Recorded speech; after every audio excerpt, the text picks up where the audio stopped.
प्रणाम प्यारे भाइयों और बहनों, आप सबका स्वागत है आपके अपने चैनल वैदिक एस्ट्रोलॉजी पर। आज का विषय है मकर राशिफल 2023 संपूर्ण वर्ष। आज हम मकर राशि के जातक के कैरियर, वैवाहिक जीवन, पढ़ाई, लव रिलेशन, व्यापार पर संपूर्ण जानकारी संक्षिप्त रूप से प्रदान करने जा रहा हूँ। हमारी आप सबसे एक अनुरोध है कि चैनल को सब्सक्राइब करें और वीडियो को लाइक करें और ज़्यादा से ज़्यादा लोगों तक यह जानकारी पहुंचाने में मदद करें। धन्यवाद। अब आज के विषय पे चर्चा शुरू करते हैं। वीडियो की शुरुआत करते हैं। इस वर्ष मकर राशि वाले जातक के जीवन में बहुत बड़े बदलाव आने वाले हैं, क्योंकि शनिदेव अपनी स्वराशि मकर राशि को छोड़कर अपनी मूल त्रिकोण राशि कुंभ राशि में गोचर करने जा रहे हैं। यह गोचर 17 जनवरी 2023 को हो। शनि का राशि परिवर्तन पूरे देश जगत के लिए बहुत ही महत्वपूर्ण होता है, क्योंकि शनि अपनी एक राशि से अपनी स्वयं उस राशि में 30 साल के बाद भ्रमण करते हैं। तो कुंभ राशि में वो 30 साल के बाद गोचर करने जा रहे हैं। इसी के साथ मकर राशि वालों का 7.5 का थर्ड फेज़ शुरू हो जाएगा। थर्ड फेज़ कहलाता है सेटलिंग फेज़। मतलब जो भी आपने 5 सालों में शनिदेव ने आपसे छीना है, या आपको जो भी दुख कष्ट जो भी आपको पहुंचाए हैं, वो सब की भरपाई वो इस 2.5 वर्ष में कर देंगे। आपको सब कुछ देंगे जो आपकी एक जेन्युइन डिमांड ईश्वर से, परमात्मा से रहती है। जो भी कष्ट आपने भोगे हैं उस सब में कमी होगी, और आपसे जो भी उन्होंने छीना है उससे बढ़कर आपको वे देंगे। आज की इस चर्चा में हम आपके संपूर्ण वर्षफल में सभी नवग्रहों के बारे में चर्चा करेंगे और आपका जनवरी से लेकर दिसंबर तक की संक्षिप्त जानकारी आपको प्रदान करेंगे। ग्रह गोचर की उपस्थिति इस प्रकार रहेगी। शनि फर्स्ट हाउस को छोड़कर आपके सेकंड हाउस यानी कुंभ राशि में गोचर करेंगे। इसी के साथ आपका इंतज़ार ख़त्म हो जाएगा। अच्छे दिन आपके आने वाले हैं, इस बात की खुशियाँ मनाइए। दोस्तों, शनि के इस राशि परिवर्तन से आपके जीवन में बहुत बड़ा बदलाव होने वाला है। जो भी मकर राशि के जातकों को मानसिक समस्याएं, कोर्ट कचहरी, एंजाइटी, ग्रह कलेश, शारीरिक पीड़ा, बहुत ज़्यादा खर्चे हो रहे थे, कहीं पे मन नहीं लग पा रहा था, कोई काम बन नहीं रहा था, कोई नया काम से आप शुरुआत नहीं कर पा रहे थे, अपना कैरियर को लेके, अपनी जॉब को लेके, अपने बिजनेस को लेके आप बहुत ही ज़्यादा डिप्रेशन में थे, वो सब से आपको धीरे धीरे इन सभी चीज़ों से मुक्ति मिलेगी और आपको एक जीवन के लिए एक बहुत अच्छा रास्ता शनिदेव आपके लिए लेके आ रहे हैं, जिस पे आप अपने जीवन को प्रशस्त कर सकते हैं। शनि आपके आपके घर से दूसरे घर यानी कुंभ राशि में गोचर करेंगे। मतलब आपके कुटुंब, वाणी से रिलेटेड होता है आपका सेकंड हाउस। बस इसमें आपको एक चीज़ का ध्यान रखना है कि आपको असत्य, कड़वी बोल, किसी को आप कड़वा ना बोलें, अपने क्रोध पर नियंत्रण रखें। तो आपको अगर आप ये सब कर पाते हैं तो डेफिनेटली आपको इससे बहुत ज़्यादा बेनिफिट मिलेगा, बहुत ज़्यादा लाभ मिलेगा और आपकी आर्थिक स्थिति बहुत ही अच्छी होती चली जाएगी। आप झूठा किसी को बोले नहीं, किसी से ऐसी बात नहीं करें जिससे उसका दिल दुखे, क्योंकि एक बात आप अभी भी नोट करिए, क्योंकि आप अभी 7.5 के थर्ड फेस में है। मतलब शनिदेव का आपके ऊपर पूरा ही प्रभाव है। अभी आप शनिदेव के प्रभाव से बाहर नहीं हुए हैं। 17 जनवरी के पूर्व जैसे ही सूर्य अपना राशि परिवर्तन करेंगे और 14 जनवरी को सूर्य आपकी राशि मकर राशि में गोचर करेंगे और लगभग वहाँ पे 1 महीने रहेंगे। इसी को हम लोग मकर संक्रांति हर साल बोलते हैं। तो आपके एक पॉजिटिव दिन की शुरुआत 14 जनवरी से ही शुरू हो जाएगी और 17 जनवरी से तो आपको पॉजिटिविटी का एक अलग ही लेवल मिलना शुरू हो जाएगा। आपके शरीर में चुस्ती रहेगी। आप बहुत ही ज़्यादा जो थकावट आज तक या आलस आप फील कर रहे थे उससे आप ओवरकम कर पाएंगे। आप काफ़ी एनर्जेटिक महसूस कर आपके अंदर उत्साह भरपूर प्रचुर मात्रा में देखने को मिलेगा। किसी भी काम को करने के लिए आप तत्काल निर्णय, एक सही डिसीज़न को लेने में आप सक्षम हो पाएंगे, जो अभी तक आप नहीं कर पा रहे थे। कोई भी डिसीज़न लेने में आपको बहुत ही ज़्यादा डिफ़िकल्टी हो रही थी, बहुत ही ज़्यादा आपको परेशानी हो रही थी और साथ ही साथ क्या है, समझ में नहीं आ पा रहा था क्या करें क्या ना करें। तो वो मानसिक स्थिति आपकी बहुत अच्छी होने वाली है।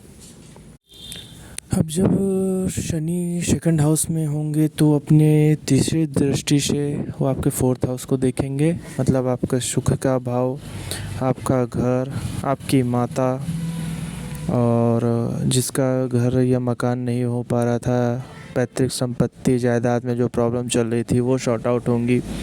माता का स्वास्थ्य थोड़ी सी खराब रहेगा ही, क्योंकि कहीं ना कहीं शनिदेव की एक पापक दृष्टि होती है। बट चूँकि लाभ भाव में बैठे हुए हैं तो वो फोर्थ हाउस से रिलेटेड जो भी चीज़ें हैं उसमें वो बेनिफिट देंगे ही देंगे। माता के कष्ट में जो अभी तक कष्ट आपकी माताओं को चल रहा था उसमें थोड़ी कमी आएगी। फोर्थ हाउस से हम अपने फ्रेंड सर्कल को भी देखते हैं, तो ऐसा हो सकता है कि फ्रेंड सर्कल में आज तक जो भी या आपका कोई फ्रेंड है जो पहले आपकी मदद नहीं कर रहे थे, तो अगर आप उनको अप्रोच करेंगे तो वो आपकी मदद के लिए एक्टिव होंगे। क्योंकि देखिए 5 साल आपने बहुत ही बुरा समय फेस किया है। इस 5 साल के अंदर बहुत से लोगों ने आपका साथ छोड़ दिया है, बहुत से लोगों ने आपको नीचा दिखाया, मगर शनि के इस गोचर से अब वही लोग आपको बेनिफिट देने के लिए ऑटोमेटिकली आपके पास आएंगे। आपको फोर्थ हाउस से प्रॉब्लम इसलिए होगी क्योंकि इस फोर्थ हाउस में आपकी 1 नंबर की राशि आती है जो कि होती है मेष राशि। मेष राशि मकर की नीच राशि होती है, तो वहाँ पे शनिदेव अपना कुछ पापक प्रभाव अवश्य ही डालेंगे।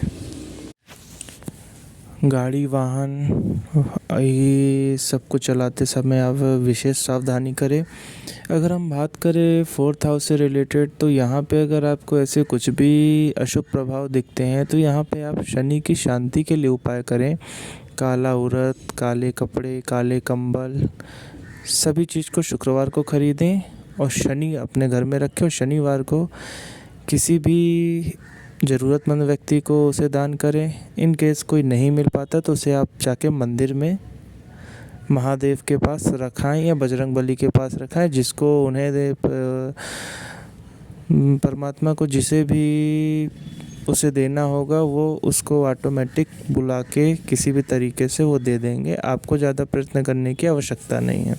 कोई ज़रूरतमंद व्यक्ति मिल जाए तो बहुत अच्छा है, ना मिले तो मंदिर में उसे रखाएं, जिसको आवश्यकता होगी वो उससे ऑटोमेटिकली ले लेगा। अब थर्ड हाउस में आपके गुरु बृहस्पति अपनी स्वराशि मीन राशि पर पराक्रम भाव में बैठा हुआ है। यहाँ पर इनकी स्थिति 21 अप्रैल 2023 तक रहेगी। इस समय आप अपने भाइयों के प्रति प्रेम पूर्वक व्यवहार रखें। कोई भी काम को करने से पहले अच्छी तरीके से सोचें, उसके प्रोज एंड कॉन्स समझें। हड़बड़ी में बिल्कुल डिसीज़न ना लें, नहीं तो आपका वो काम ज़रूर बिगड़ेगा। अगर आप किसी भी काम को प्लानिंग के तहत करते हैं, उसको एक्यूरेटली करने की कोशिश करते हैं, तो वो आपको तत्काल लाभ देके जाएगा। मगर अगर आप जल्दबाजी करेंगे तो आपको उसमें नुकसान उठाना पड़ेगा, क्योंकि गुरु बृहस्पति आपके पराक्रम भाव पे बैठ के आपके लाभ भाव को देख रहा है। और अगर इस टाइम पे अगर आप कोई भी बहुत अच्छी योजना बनाते हैं, उसको सही से इम्प्लीमेंट करते हैं, तो डेफिनेटली वो आपको बहुत ही बेनिफिट देके जाएगा। गुरु बृहस्पति 21 अप्रैल 2023 को अपना राशि परिवर्तन करते हुए आपके फोर्थ हाउस यानी कि मेष राशि में आ जाएंगे। यहाँ आपके मित्र, मकान, गाड़ी और माथे के स्थान पे आ जाएंगे। यहाँ पहले से ही राहु देव बैठे हुए हैं जो गुरु के साथ मिलके गुरु चांडाल योग बना रहे हैं। और ये योग शुभ नहीं माना जाता है। उस पर भी शनि की तीसरी दृष्टि आपके 4th हाउस पे पड़ रही है, तो ये थोड़ा बहुत ज़्यादा शुभ नहीं है आपके। मगर इस स्थान से आप शुभता अपने जीवन में इस टाइम पे ला सकते हैं। अपने घर में जो भी आपके बुज़ुर्ग हैं, माता पिता हैं, उनकी सेवा आप प्रचुर मात्रा में करिए। परमात्मा की आराधना भक्ति कीजिए। तो गुरु और शनि ये आपको एक शुभ प्रभाव यहाँ पे देंगे। राहु ऐसा नहीं है कि हर जगह अशुभ प्रभाव ही देते हैं। सभी नवग्रह के कुछ शुभ तो कुछ अशुभ प्रभाव हैं। अगर आप देवी देवताओं परमात्मा की आराधना करते हैं तो हर ग्रह आपको शुभता ज़रूर प्रदान करेंगे। वो अपने में से जो उनके कारकत्व में शुभ चीज़ें हैं, अच्छी चीज़ें, वो आपको निकाल के प्रदान करेंगे। अब बात करें अगर हम मंगल देव की, तो वह आपके पंचम भाव यानी कि आपके पुत्र भाव में बैठा हुआ है। पंचम भाव बुद्धि का भाव भी होता है, और साथ साथ ये हमारी पढ़ाई लिखाई का भी भाव होता है। तो यहाँ पे जो भी आप करेंगे एक उत्साहवर्धक तरीके से करेंगे। पढ़ाई में बहुत मन लगेगा, आपका पढ़ाई के प्रति बहुत उत्साह रहेगा। जो भी आप करेंगे इस टाइम पे वो बहुत ही आपके लिए अच्छा सिद्ध होगा, क्योंकि मंगल क्या होता है, सारे मंगल जो हम कहते हैं ना कि ये अच्छी चीज़ें हो जाओ, सब मंगल के अंतर्गत आती है, क्योंकि मंगल एक मंगलकारी ग्रह है। मगर उसका एक साइड इफ़ेक्ट भी है, वो चीज़ों को बहुत उत्तेजित अति उत्साह के साथ करवाता है। तो इससे आपको थोड़ा बचना है। यहाँ पे एक चीज़ का आप हमेशा ध्यान रखें कि आप अपने दोस्तों की या किसी की भी बातों में आके अपने आप को नुकसान पहुँचाने वाला कोई भी काम उत्साह में आके बिल्कुल भी नहीं करें, क्योंकि ये समय आपके लिए उत्साह से भरा है, मगर वो उत्साह आपके लिए हानिकारक सिद्ध हो सकता है। उस उत्साह को आप पर्टिकुलर किसी अच्छी चीज़ में इस्तेमाल करेंगे तो आपके लिए बेनिफिट हो जाएगा। इस समय पे एक विशेष ध्यान रखने की बात यह है कि इस समय पे आपके मित्रगण या आपकी मंडली या आपकी जो भी कमेटी है, वहाँ पे एक वाद विवाद होने की पूर्ण संभावना है। क्योंकि मंगल देव आपके इस पंचम हाउस में 5th हाउस में बैठे हुए हैं, तो इससे बहुत ही बचना, वरना ये आपको किसी न किसी तरीके की बड़ी मुश्किल में डाल सकता है। संतान से रिलेटेड यहाँ पे ये है कि इस वर्ष आपकी संतान जो है बहुत परिश्रम करेगी, बहुत आगे बढ़ेगी, और इस साल आपके घर में बहुत मतलब ये मान लीजिए कि मांगलिक कार्यक्रम होते रहेंगे, जिसमें आपको उत्साह मिलेगा, आपको आनंद आएगा। और मांगलिक कार्यक्रम से जो बेनिफिट होना है वो आपको इस वर्ष डेफिनेटली मिलेगा। मतलब 5 साल जो आपने एक एंजाइटी डिप्रेशन में गुजारे हैं, उससे कंपेयर करें ये साल 2023 तो आपके लिए बहुत बेनिफिशियल होने वाला है। इस वर्ष अगर किसी भी मकर राशि के जातक की अभी तक अगर शादी नहीं हुई है, तो इस साल 2024 अप्रैल 2024 तक जनवरी 23 से अप्रैल 24 तक शादी होने की पूर्ण संभावना है। बहुत अच्छे योग्य हैं। तो अगर जिसकी शादी नहीं हुई, रिश्ते आके नहीं सेट हो पा रहे हैं, तो इस साल मतलब पूरी संभावना है कि आपके रिश्ते भी सेट होंगे, और हो सकता है तो आपकी शादी भी बहुत अच्छी तरीके से हो जाए। गुरु आपके 4th हाउस में बैठ के आपके 10th हाउस देखेगा, तो आपके व्यापार, बिजनेस, नौकरी, रोजगार में बहुत ही ज़्यादा बेनिफिट होना है। बहुत ही मतलब इससे आपको तरक्की ही तरक्की मिलनी है। एंड उसी के साथ क्या है, शनि आपके लाभ भाव को देखेगा, तो उससे क्या होगा कि गुरु की वजह से आप अपने व्यापार, रोजगार, नौकरी में तरक्की करेंगे, और जब आप तरक्की करेंगे तो स्वाभाविक सी बात है आपको लाभ ही लाभ होगा।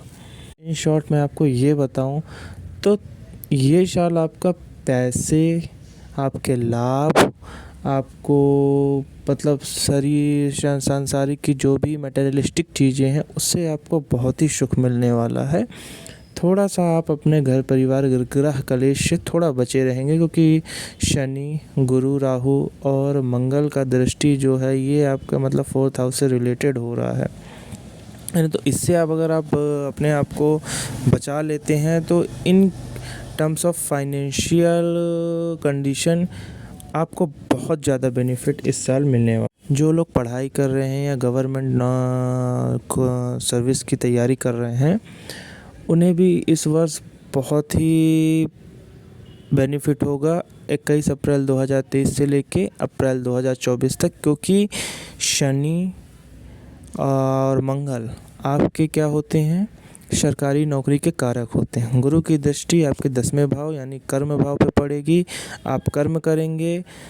11वें भाव से शनि की दृष्टि से आपको लाभ मिलेगा।